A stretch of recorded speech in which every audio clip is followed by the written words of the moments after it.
Hello guys, good morning. Welcome back to our YouTube channel Maths Tutorial by Divesh sir. This is NCERT exercise solution chapter number 5 continuity and differentiability. So अभी तक हम लोग class question number 1 से लेके 20 तक कर चुके हैं. आप आई बटन चेक करके पूरा प्लेलिस्ट देख सकते हो. डिटेल सोल्यूशन है. सो आज के क्लास में हम लोग डिस्कस करेंगे क्वेश्चन नंबर 21 से लेके 24 तक. So stay with me. Let's begin our class. Discuss the continuity of following function. F of x is equal to sin x plus cos x, f of x sin x minus cos x, f of x sin x into cos x. तो हमें पता था कि lecture videos याद करोगे तो अगर दो फंक्शन कंटिन्यूस है तो उन दोनों का सम भी कंटिन्यूस होगा, उन दोनों का सब्ट्रैक्शन भी कंटिन्यूस होगा और उन दोनों का मल्टीप्लिकेशन भी कंटिन्यूस होगा. तो ये फैक्ट लेके हम लोग इसे प्रूव करते हैं. तो पहले करते हैं g of x is equal to हम लोग लेते हैं sin x और g of x sin x जो है वो continuous at x is equal to c है, वो हम बता देते हैं. तो उसके लिए हमें क्या करना पड़ेगा, that is g of c is equal to sin c हो गया. लिमिट में देखते हैं, limit x tends to c g of x, limit x tends to c g of x की जगह हम लोग लिख सकते हैं sin x.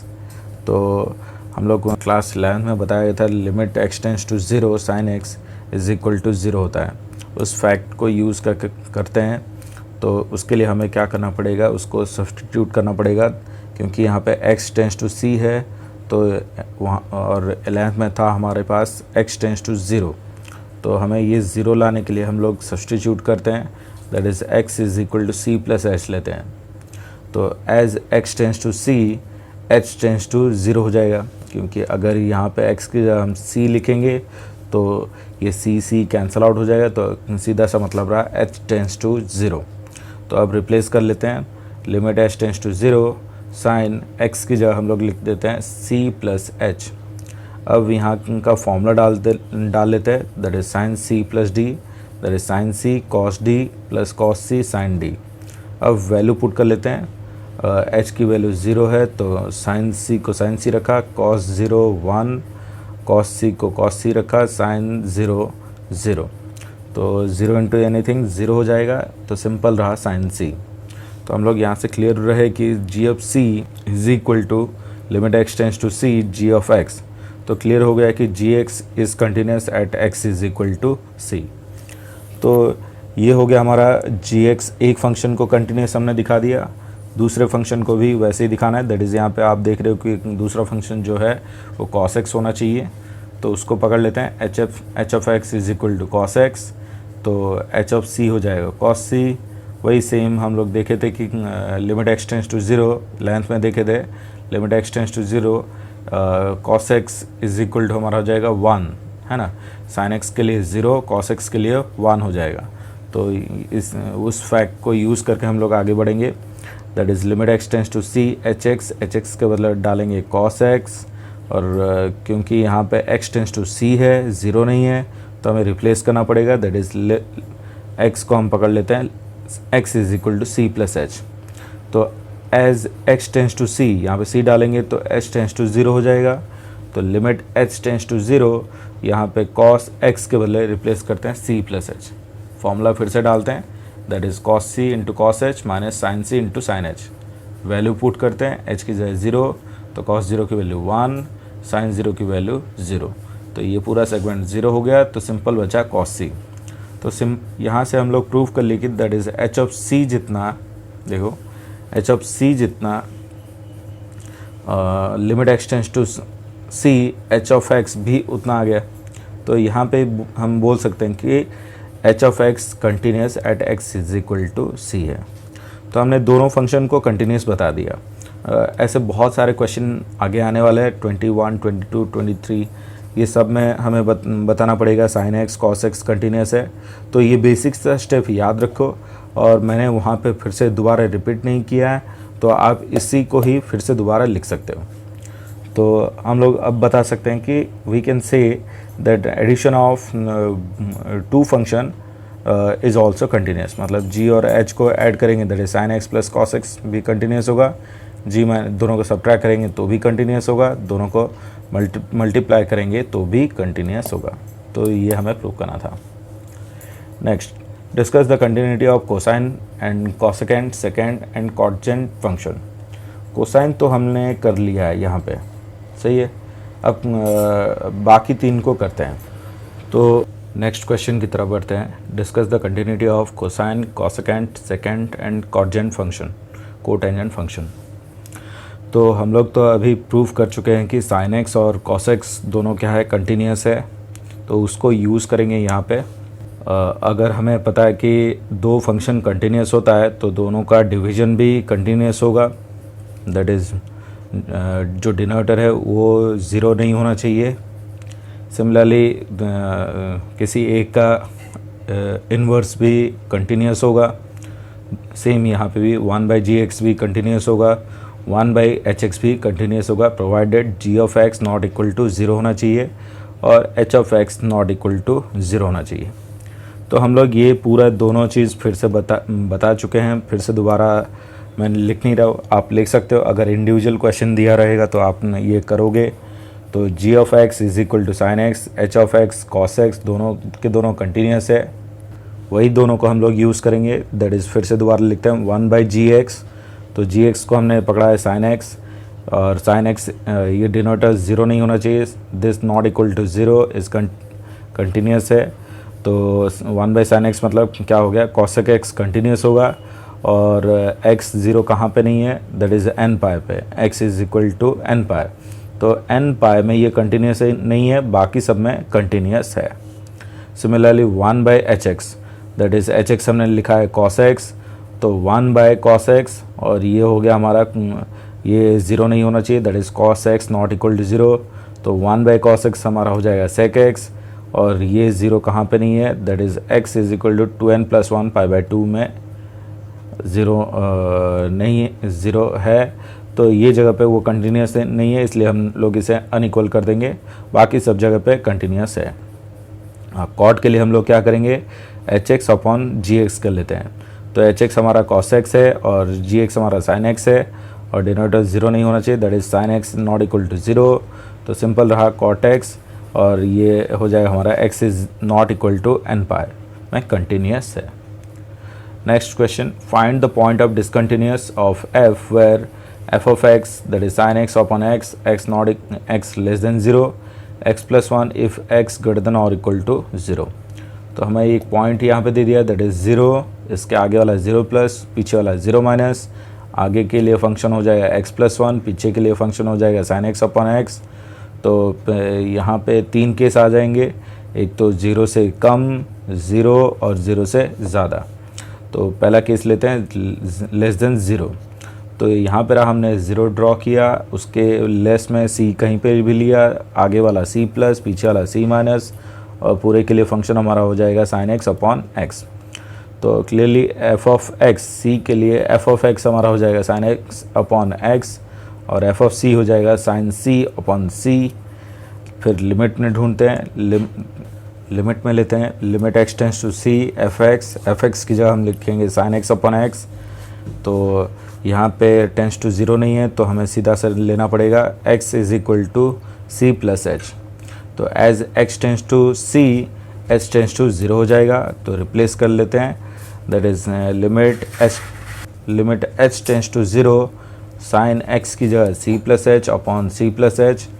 तो यहाँ पे तो ज़ीरो हो गया। अब क्योंकि ये हमारा फंक्शन 0/0 नहीं हो रहा है तो हमें इसे पुट करना पड़ेगा, that is sine c h की जगह ज़ीरो डालेंगे, c h की जगह ज़ीरो डालेंगे, तो sine c upon sine c।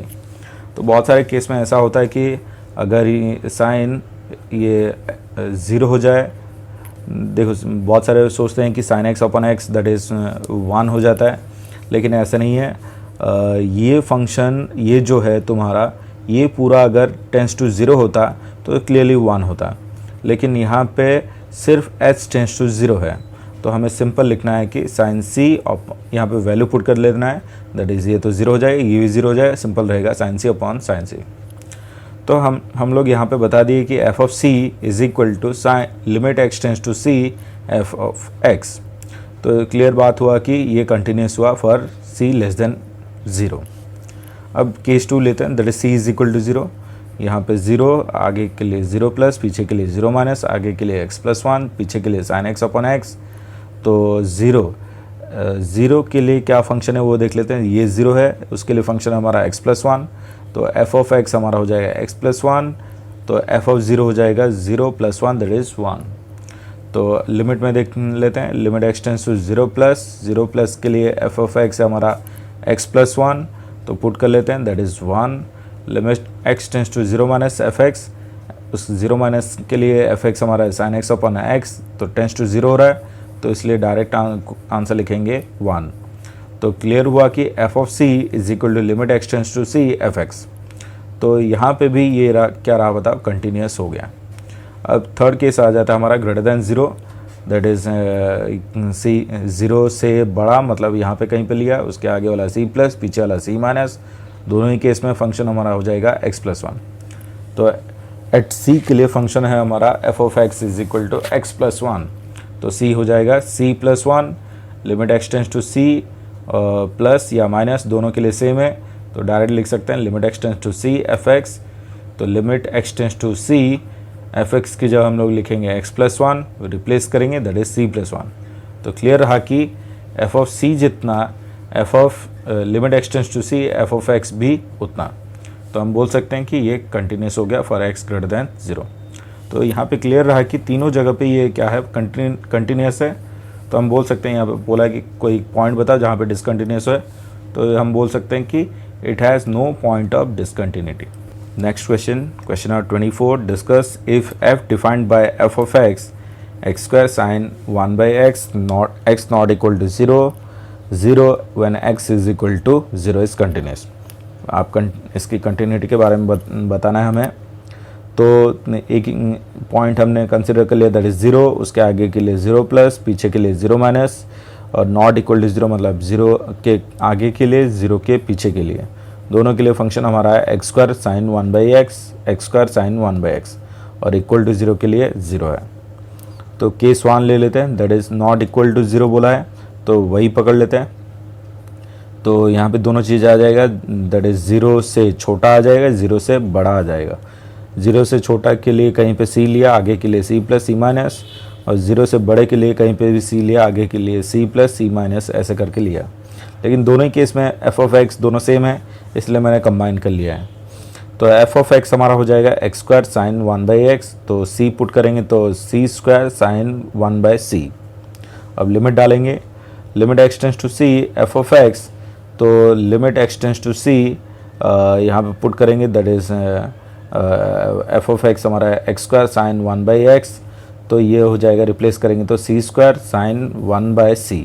आप बोलोगे साइन में वहाँ पे हमने प्रूव किया था, लेकिन यहाँ पे नहीं कर रहे, लेकिन ये फंक्शन साइन नहीं है, ये दोनों का मल्टीप्लिकेशन है, that is x² sin 1/x, तो इसलिए हमने डायरेक्ट रिप्लेस कर दिया। तो f of c is equal to हो जाएगा limit x tends to c f of x। तो हम बोल सकते हैं कि f is continuous for x not equal to 0। अब दूसरा केस लेते हैं, दैट इज़ एट 0 में, तो f of x is equal to 0। At 0 में फंक्शन हमारा है 0, तो f of x is equal to 0 या f of 0 is equal to हमारा हो जाएगा 0। तो लिमिट देखेंगे, limit x tends to 0 + f x, limit x tends to 0 - f x, तो दोनों के लिए फंक्शन सेम है। Limit x tends to 0 f x की जगह हम लोग लिखेंगे x² sin 1/x। अब ऐसे केस में एक्सटेंस टू 0 और ये रहा, तो उस केस में हम लोग क्या करते हैं, सैंडविच थ्योरम यूज़ करते हैं। सो याद करेंगे पिछले क्लास 11th क्लास में हम लोग जो सीखे थे, दैट इज़ हमें पता है साइन थीटा -1 से लेके 1 पे लाई करता है। तो हम लोग बोल सकते हैं sin 1/x ग्रेटर देन और इक्वल टू -1 लेस देन और इक्वल टू 1। अब सब में मैंने क्या किया, x² मल्टीप्लाई किया, तो ये हो जाएगा -x², ये हो जाएगा x² sin 1/x, ये हो जाएगा x²। अब सब में हमने लिमिट एक्सटेंस टू 0 भी पुट कर लिया, तो लिमिट एक्सटेंस टू 0 -x², और यहाँ पे हमने पुट किया limit x tends to 0 x² sin 1/x, यहाँ पे भी पुट किया लिमिट एक्सटेंस टू 0 x²। अब यहाँ पे डायरेक्ट पुट कर लेंगे तो ये 0 हो जाएगा, यहाँ पे भी डायरेक्ट पुट कर लेंगे तो ये भी 0 हो जाएगा। तो जो हमारा limit x tends to 0 x² sin 1/x 0 से लेके 0 के बीच में आ गया, तो सिंपल सा रहा इसका सोल्यूशन, इसका जो आंसर है वो क्या रहा, 0। तो अकॉर्डिंग टू सैंडविच अगर ऐसे दोनों सेम रहा तो मिडिल का आंसर इसके बराबर हो जाएगा। तो हमने बता दिया कि f ऑफ 0 जितना था limit x tends to 0 f x भी उतना हो गया। तो यहाँ पे भी बोल सकते हैं therefore f is continuous function. So यहाँ पे हम बोल सकते हैं कि यहाँ पे भी कंटिन्यूस हुआ, यहाँ पे भी कंटिन्यूस हुआ, so there is no point where f is discontinuous. So आज के लिए इतना ही। आपको अगर कुछ डाउट होगा तो मेरे व्हाट्सएप नंबर दैट इज़ 9510509053 में मैसेज कर सकते हो, या फिर कमेंट बॉक्स में कमेंट करके भी बता सकते हो। So thanks for joining our class. Do like, share and subscribe my channel, and don't forget to hit the bell icon to have notification for my new videos. Thank you.